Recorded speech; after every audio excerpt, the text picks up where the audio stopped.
Bonjour à tous. Je vais relire juste quel vainqueur, quelle conquête mérite ces cris triomphants.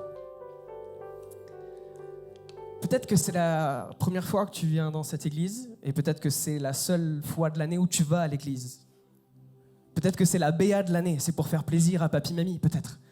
Peut-être que c'est parce que c'est la tradition. C'est vrai quoi, c'est sympa la tradition de Noël.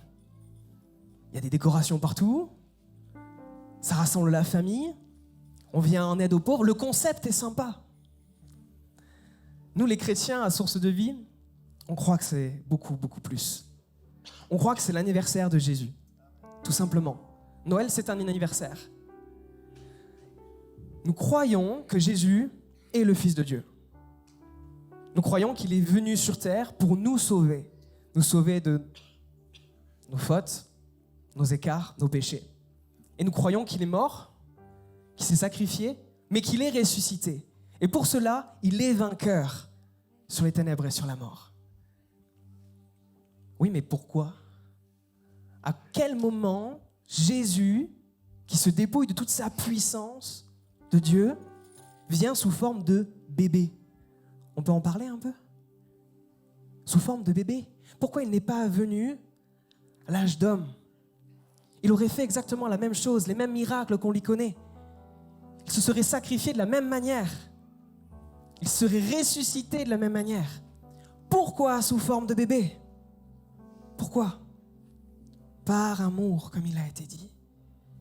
Quel Dieu a fait une chose pareille dans tous les dieux que l'on peut connaître?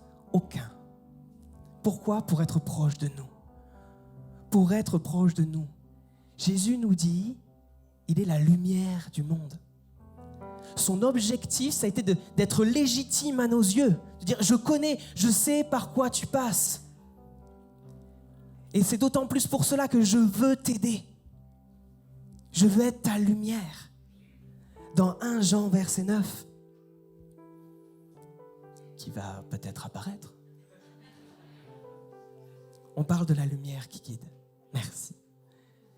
Cette lumière, celle-ci était la véritable lumière, celle qui, en venant dans le monde, éclaire tout être humain. Jésus veut être ta lumière. Jésus veut être ton phare, exactement comme pour les bateaux. Il veut te guider. Qu'importe ta tempête, il la connaît. Il y a une puissance dans la lumière. La lumière chasse toute obscurité. Dans l'obscurité la plus sombre, craquer une allumette, ça se voit à des kilomètres. La lumière est vainqueur sur l'obscurité. Et si Jésus, qui est la lumière, lui, il chassera toutes les difficultés.